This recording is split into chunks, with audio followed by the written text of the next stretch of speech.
Among Umuiguedo clan of 6 quarters, Ogbunike dwells at the epicenter of the socio-cultural existence of the people. This vintage position is divinely bestowed on Ogbunike and has been maintained over time through the effort and commitment of illustrious sons of Ogbunike, imbued with the spirit of resilience, to keep that candle of primordial cultural standards burning. Ogbunike a na-ekwu mụtara ụmụaka isii, ofu bụ Okala, ofu bụrụ Osile, nke ọzọ bụrụ Umuori, nke ọzọ bụrụ Amawa, nke ọzọ bụrụ Ifite. Ụmụ isii a ọ mụrụ, anyị nwa na onwe anyị bụ Ụmụazụ Ogbunike. Of all the historical entities that make up Ogbunike within the Umuiguedo, Azu symbolizes backbone and pillar among other formations. Azu Ogbunike a na-akpọ Azu Ogbunike abụrụ Azu Ogbunike na azụ. N'onu Igbo ife bụ azụ bụ pillar.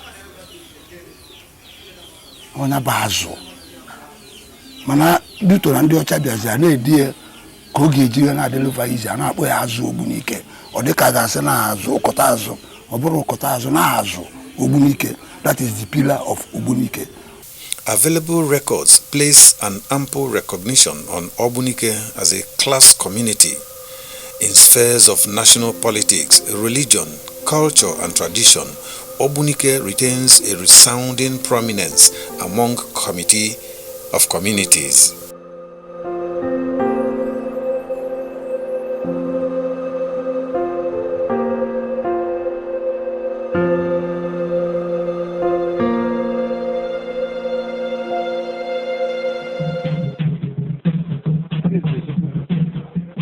Ụbọchị na-anọ, abịa na-anọ, anyị ga na-eje na-abata na-eje anabụ isi ije.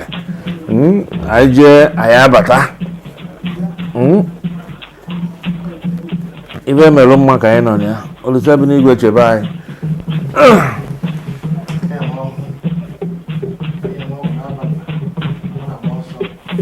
Adesiano. Onye anyị fọrọ na anya bụ nwa Chukwu kụbara. O kwesịrị ịbụ a reverend father. Ife o kwesịrị ịbụ nọ.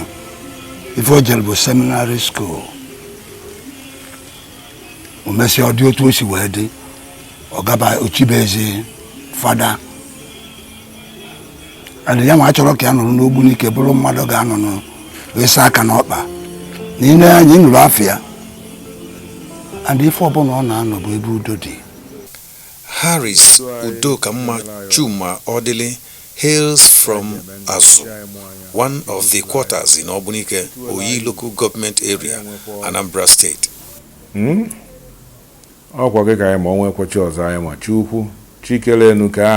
Harris has been a full homegrown native with every necessary attachment to his late father, Ogbuefi Chuma Odili, a golden opportunity for young Harris to acquire such great knowledge that could not be taught in any classroom. Even suppose he did not call him Harris, but Omeka Nnia. Makana Nnia, etu a Harris si wee nọdụ. O je edu na ọkala Nnia, na na nkwuri ya na ọ ya emekala Nnia.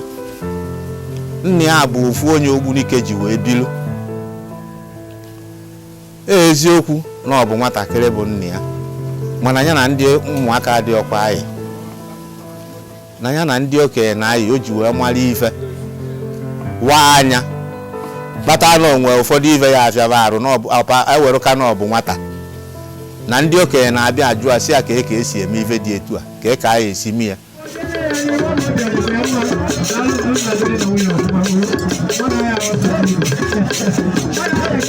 Harris Udoka Chuma Odili is Ogbunike all round.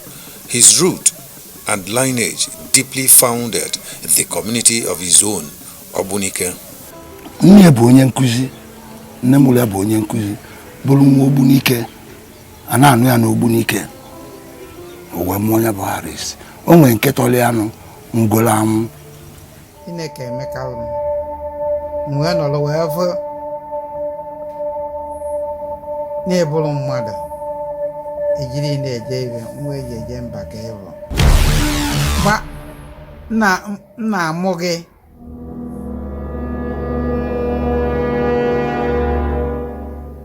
lara katọla ya megharịa na-abụ m nkuni ọbụla ime na-eme m nwanne ya onye sị nọkwụ n'ime na-eme m eburu nga bụ n'ọgwụ elu n'ụlọọgwụ ka amụọ nwa chaa akwụkwọ dọkịta pụtasị Miss Jayo ihe emekwa na ọpụreshọn isi abiko mee nke nwa m dị ndụ ewe kpute ogbe aka ikolobịa. I was born in Obunike. My father Obunike, my mother Obunike, my grandfather Obunike, my grandma. I'm 100%, even 120 beyond mathematics Obunike. Naturally, Harris Udoka is brilliant, an attribute that came into manifestation at his primary school level at Obomba Community Primary School, Obunike, where he passed his first school leaving certificate examination in clear distinction. Young Harris Udoka Chuma Odili remained resolute in maintaining high standard in his education and academic pursuit and performance. This zeal and commitment took Harris Chuma Odili through the seminary, Moral and Religious Institute, as well as the media. The moment I started practicing as a journalist, as a media practitioner, because I always say that I'm a media practitioner, I'm a media practitioner. So the moment I took this profession, to heart and started practicing it, it began to open doors for me. It exposed me to, to powers that be. It exposed me to important people, in the society. It even also exposed me to the ills in the society that I need to bring to fore, that I need to correct using media and all that. And, at a point, I became a star. Harris Udoka Chuma Odili established a solid determination to carve a noble niche for himself in media entrepreneurship, information technology and mass communication. A broadcaster, a journalist of high standard with a Bachelor of Science degree in mass communication and a Master of Science degree in communication leadership from Euseba University, Benin Republic. While, as a movie producer, I developed interest in mass communication because I was having a team of journalists who were always coming around me, trying to, put me up in the newspapers and, do media PR for me and all that. So, guys like Azuarins, Emedolibe, Ngozi, and the rest, Ejiro, and the rest, so they were always in my office, trying to package me, so to say, using media to bring me to limelight, bring my works, my film works to limelight. So I looked at these guys. They actually inspired me into going into mass communication. The prestigious Green Hills University, Denmark, awarded a doctorate degree, honoris causa, in leadership, social advocacy, and community development to Harris Chuma Odili.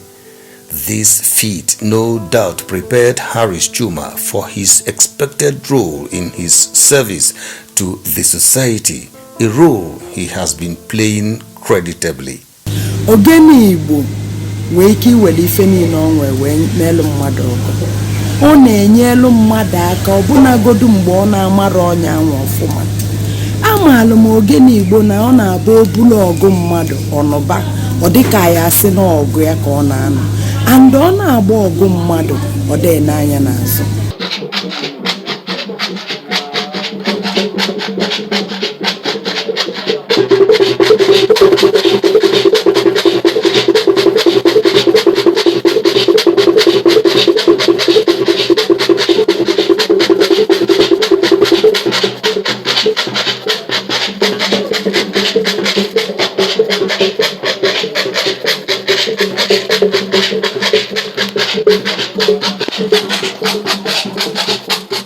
was into culture advocacy, and then in Lagos, I had this group of women and youths, who were always, going out on cultural crusades with me, going from one state to the other, talking about how we can preserve our culture and how we can teach our children to speak Igbo language.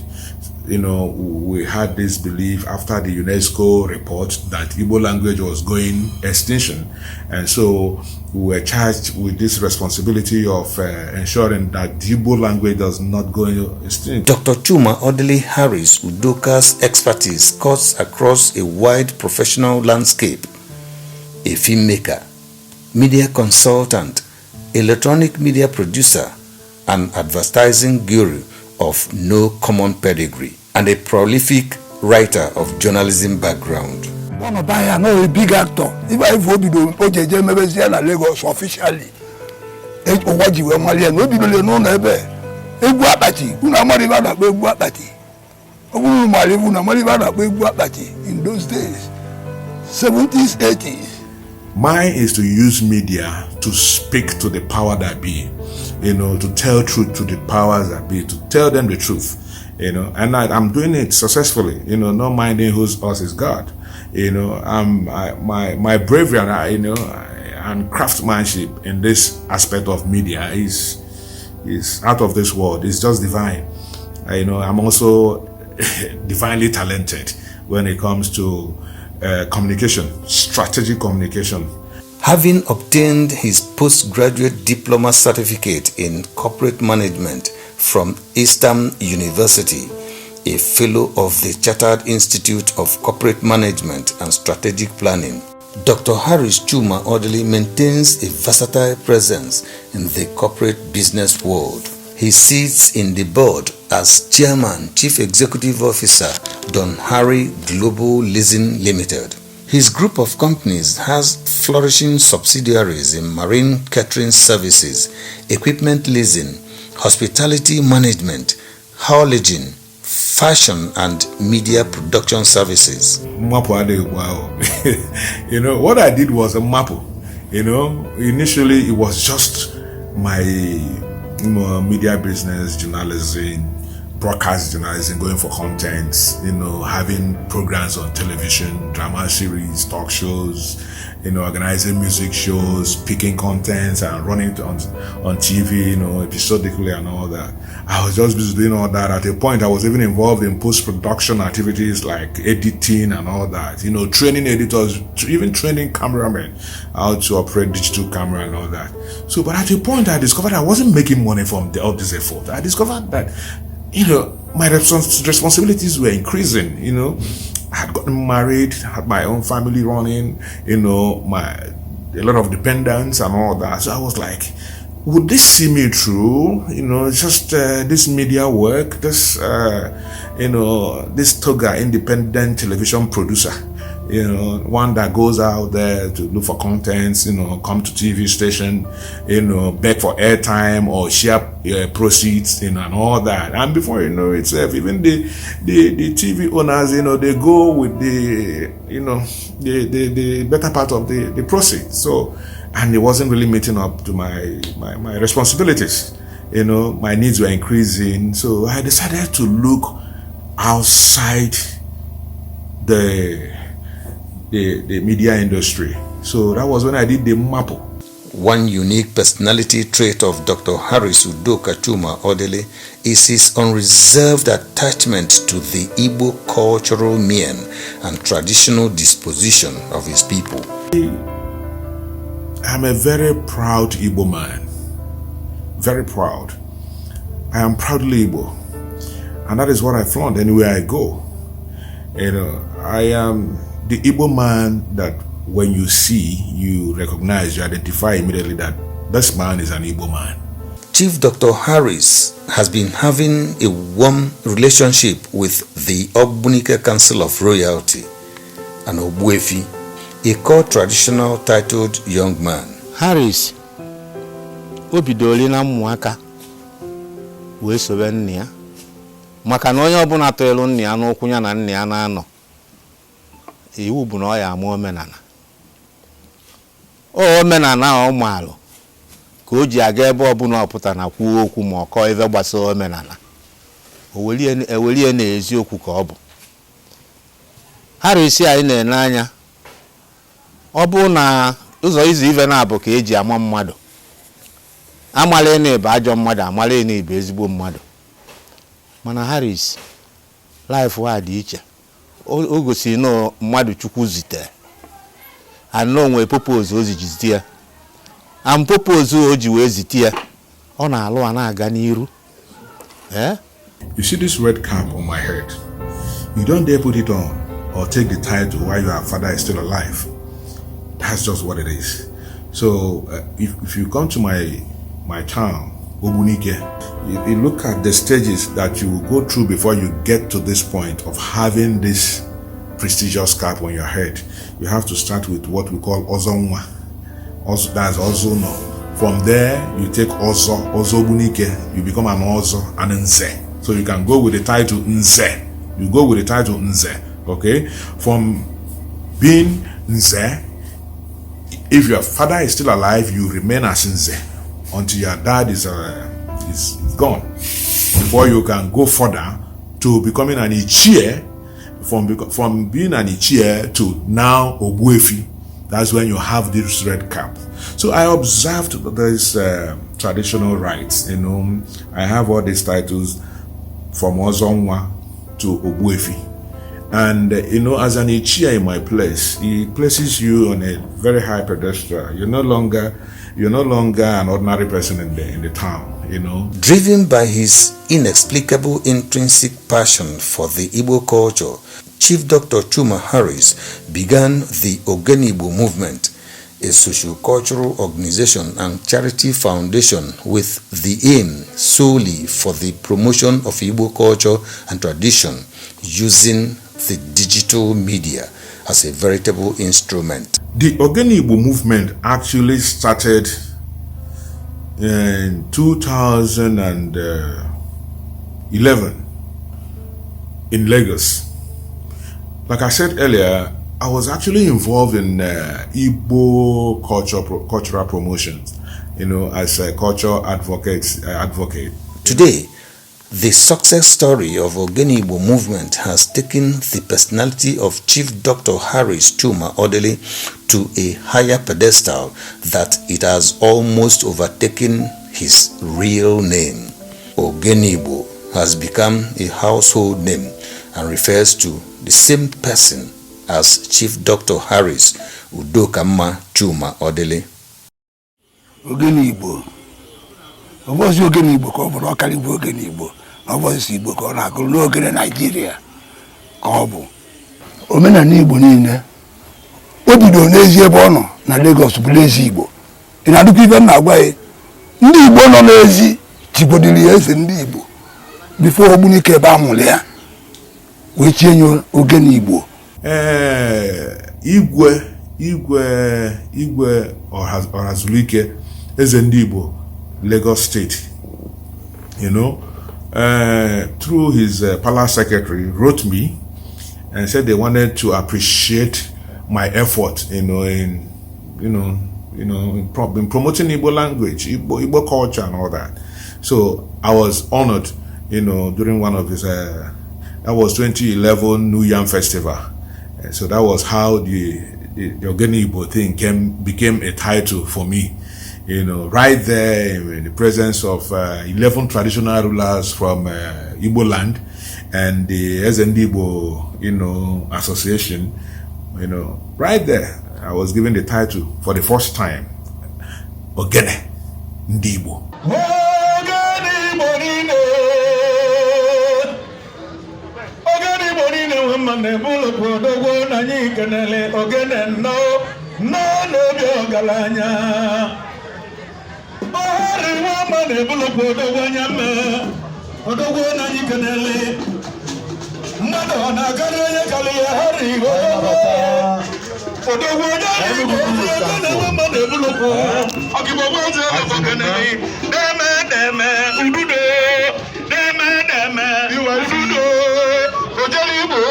You are Ogenigbo, Chief Dr. Harris Chuma Odele's accolade and honor in the spheres of Igbo culture and tradition are becoming innumerable and intimidating. In 2013, he received the Ezo Menani Award from Umu Igbo Community Association in Lagos and Ogun States as the chief promoter of Igbo culture and civilization. Onye Ogbuefi ka ọ bụ na Ogbunike. The tradition and the costume of our land ọ bụ mmadụ ife na-amasị oben ọfụma. Ife ọbụla agbara ihe omenala ọ na-abụ Paris ka a na-abụ ka a na-echekwudo ma abịa n'ihe omenala ofu onye apụta ọrụ ezue. Nolifans Award Lagos has been given to Chief Dr. Harris Ogenigbo as the Grand Custodian of Igbo Culture and Civilization. Amaalụ m ya dịka onye na-emeta omenala maka na mbụ oge ọbụla ifuru ya ejiji egodu ya egosi gị na ọ bụ ezigbote nwa afọ Igbo. Ohamadike Ndigbo is a special recognition on the person of Ogenigbo in 2014 by Ohaneze Ndigbo, Port Harcourt, Rivers State. His Royal Highness Eze Dr. Promise Obinna Onyeche of Olakwa Ancient Kingdom, Umuakuru Eche, Rivers State, came on board with Eze Omenani, honorary chieftaincy title bestowed on Chief Dr. Harris. In 2020, the Abia State Ministry of Culture and Tourism, in collaboration with Princess Achalugo Charity Foundation, Abia State, branded Ogenigbo the 2020 Man of the Year.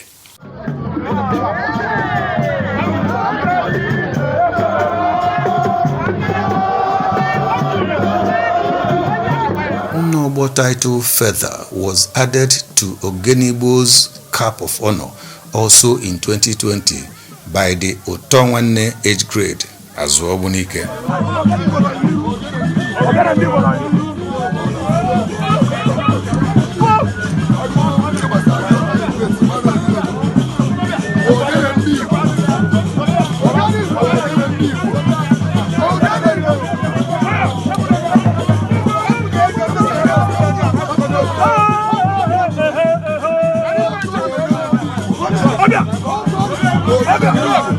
The man Chief Dr. Harris Udoka Chuma Odele is a noble man. Ogenigbo Chief Dr. Harris has been naturally endowed with prerequisite ability, tested and proved over time in matters of culture and tradition. In Ogbunike, anytime there is cultural event, if you come to my house, the gate is open, wide open. The youths will visit my house, they will stay in my house for 2 days, eating and drinking, do whatever thing they like that is legal, you know. So they stay with me. There's no masquerade that comes out in any festival that will not come to my house. Both night masquerade and the day, both the one you say deadly or dreaded, they come to my house. And these masquerades are, you know, they have youths, you know, with them, you know, following them. And so they like Ogenigbo because Ogenigbo is their own person.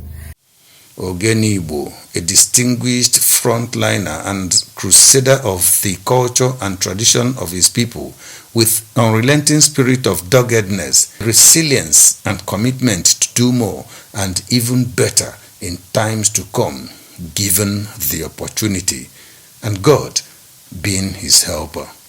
Ọ bụ ezigbo mmadụ mana ọ bụrụ na ime eribe ọma mkpekide gị nso gị na be nwere ife gị na nwe to do. Mmụọ niile dị n'Ogbunike ọma maka ya o wetara ego edozisi enya na-eme ife ọbụla. Mma agwa ya eziokwu na o meriri ife ahụ asị ya nna ogige n'Ogbunike anya bịa na Ogbunike anya na nke izizi bụ n'obu nwa amụrụ n'ana toro n'ana onwere ebe your blood si wee si outside Ogbunike wee bata n'ebe ị nọ. When you make a Ogbunike on a sonso, Odeli anyhow, it doesn't talk anyhow. Imagine you pay courier. Open as a camabati, or in the Jimati about Cadibo, let's chew about Cadibo. His demand that come back in Ogbunike.